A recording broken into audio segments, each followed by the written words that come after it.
When you choose yourself, when you stop pouring into someone who wasn't pouring back, your energy changes. You walk differently. You speak with more purpose. You hold your boundaries like a queen with a crown she earned. You are the prize. Not because someone finally noticed your worth, but because you realized it yourself. When you start to understand what it truly means to value yourself, everything about the way you show up changes. You stop over-explaining. You stop waiting by the phone. You stop giving discounts to people who couldn't afford your presence in the first place. And that's when the shift happens. That's when silence becomes your language and detachment becomes your power. You no longer try to prove your value. You just are valuable. When you cut communication, especially in a situation where someone has taken your energy for granted, you're not punishing them. You're reclaiming your space. You're giving yourself room to breathe, to reflect, and to rise. And in that rise, in that beautiful isolation, something happens. You start seeing yourself not through the lens of how they treated you, but through your own. You realize that you're not someone waiting to be chosen. You're someone who already is the choice. And when a man walks away, when he disappears, thinking you'll wait, hoping you'll reach out, and you don't, that does something to him. At first, maybe it feeds his ego. He thinks he has power. But time has a funny way of revealing truth. Days go by, then weeks, then a month, and you, instead of crumbling, start glowing. You start healing. You step into your routine. You refocus on your goals. You surround yourself with people who uplift you, and you fall in love with your own company. That's when he starts to feel it. He starts to realize that the attention you used to give wasn't ordinary. It was sacred. The way you listened, the way you supported, the way you saw him when no one else did. Those aren't things people find every day. And now they're gone. Completely, because you stopped pouring into someone who didn't show up with the same kind of heart. And your absence becomes a mirror. He sees himself in it, what he had, what he lost, what he didn't appreciate. That's why he returns. Not always because he's changed, but because you did. And don't get it twisted, men don't come back because you chased them. They come back when you don't. When you stay silent. When you choose peace over chaos.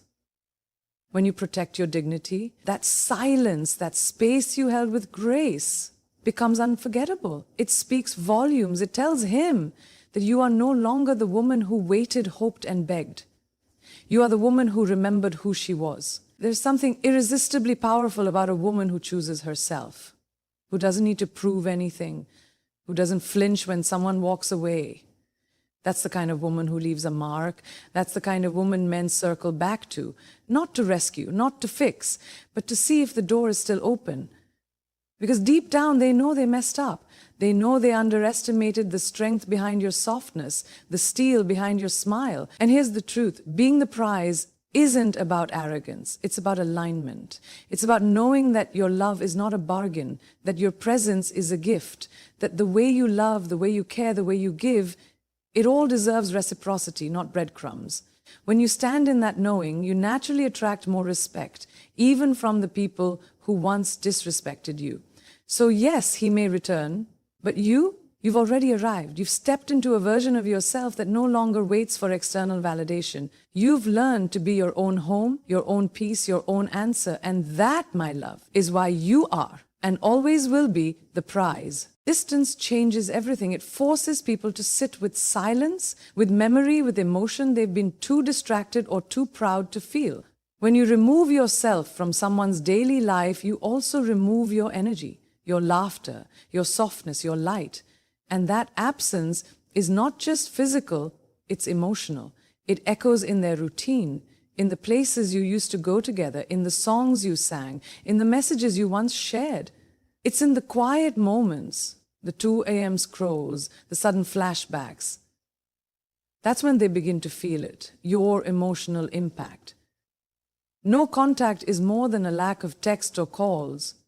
It's a space where reflection blooms. When someone is used to your attention, your availability, your love, they unconsciously rely on it. They think it's constant. They take for granted that you'll be there. But when that energy disappears, it leaves behind a gap that nothing else can quite fill. And in that gap, emotions surface, emotions they once ignored, denied, or buried beneath ego, and those emotions demand attention. At first, he might act like it doesn't matter. He might even pretend to move on, try to distract himself with noise, new people, new plans, new things. But emotional connections don't just dissolve because someone pretends they're fine. That's the thing about real impact. It lingers. And it lingers louder when everything else quiets down, when the excitement fades, when the crowd leaves, when the music stops. That's when your absence starts speaking. That's when he begins to feel what it's like to lose something that was never ordinary. Because you weren't just another person in his life. You were someone who saw him, someone who supported him, someone who held space for him in ways that even he didn't understand at the time. You gave pieces of yourself. You showed up when it was inconvenient, and you poured into him even when your own cup wasn't full. That's not forgettable. That's not replaceable. And when you finally pull back, it creates emotional weight, a weight that doesn't let go so easily. That's why they return. Not always because they're in love, not always because they've changed, but because they feel the void. The emotional space you once occupied is now empty, and that emptiness is loud. It's uncomfortable. It confronts them. It makes them look at themselves and ask questions they've avoided. Why did I lose her? What did I do? What did she see in me that I couldn't see in myself? And slowly, it begins to hurt.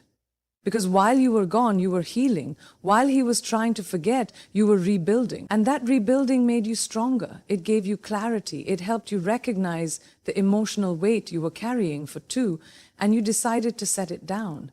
You decided that your peace mattered more than chasing someone who couldn't see your worth clearly the first time.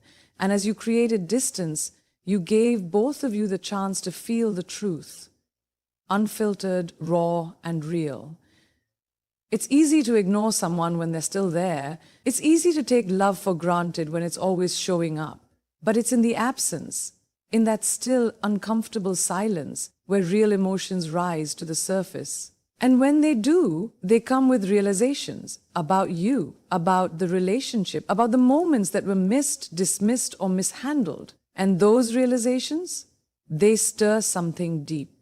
So when he returns, it's not just out of impulse. It's because he felt you, even in your silence, especially in your silence. Your emotional impact reached him, not through words, not through reminders, but through absence. Through the space you left when you decided to choose yourself. Through the energy that once gave him life, now turned inward, now glowing quietly in your own corner of the world.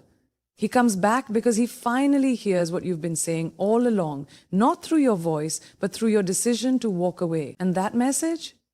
That's what emotional impact truly means. It's the kind that lingers even when you're gone.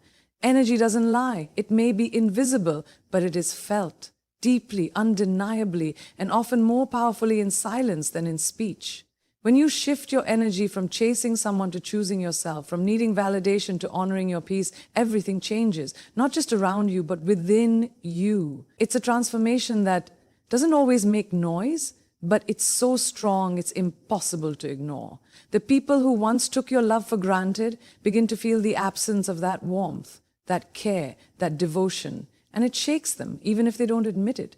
In the beginning, you might feel like your silence is going unnoticed. You might think he doesn't care or he's already moved on. But the truth is, energy is never truly ignored. It's felt. And when someone is used to your energy being available on demand, the shift hits harder than any goodbye ever could. It's in your stillness that they start to notice. It's in your detachment that they feel the loss. Because it's not just about the words you're not saying, it's the vibe you're no longer giving. So there's a difference between pulling away to make someone miss you and pulling away because you finally see your own worth. The former is a tactic, the latter is a transformation. When your energy shifts from trying to be understood to being at peace with not explaining yourself, it creates a power that doesn't need to be loud to be heard. That energy whispers, I no longer need to prove my value. And people feel that, especially the ones who expected you to always be there. He starts to feel it when he no longer has access to the version of you that overextended, overexplained, and overgave. When he reaches out and you don't reply with the same urgency. When he posts and you don't watch his story. When you stop reacting, that's when he feels the shift. Because energy doesn't need closure. It creates its own. When you've done the emotional work to detach with love, your silence doesn't scream, it radiates. It tells him everything he needs to know, that you're no longer available for half-hearted effort or temporary love. And what's more powerful than any message you could send, any quote you could post, or any comeback you could deliver is that quiet energy of peace, of grace, of not needing them anymore. That energy is rooted in self-respect. It says, I've evolved past the need for your validation. And that's the kind of energy people come back to, not because they deserve another chance, but because your transformation demands their attention. Because when your energy was focused on them, they didn't feel the depth of it. Now that it's focused on you, it's undeniable. He returns not because you said something to pull him back, but because you said nothing at all. Because silence backed by strength is magnetic, it's mysterious, it's powerful. When your energy shifts, the dynamic shifts too. Suddenly, he's not sure if he still knows you. He's not sure if he still has a place in your life. And that uncertainty plants seeds of curiosity, of longing, of realization. He starts to wonder what changed and why he's not a part of your glow anymore. And the truth is, you simply stopped shining your light in his direction and started shining it inward. That's what makes people feel your absence on a soul level. It's not about ignoring them out of spite. It's about honoring your own frequency. You stopped operating from lack and started vibrating from love. Love for yourself, your growth, your future. And once you make that shift, you no longer chase, you attract. Not just him, but better, more aligned, more whole.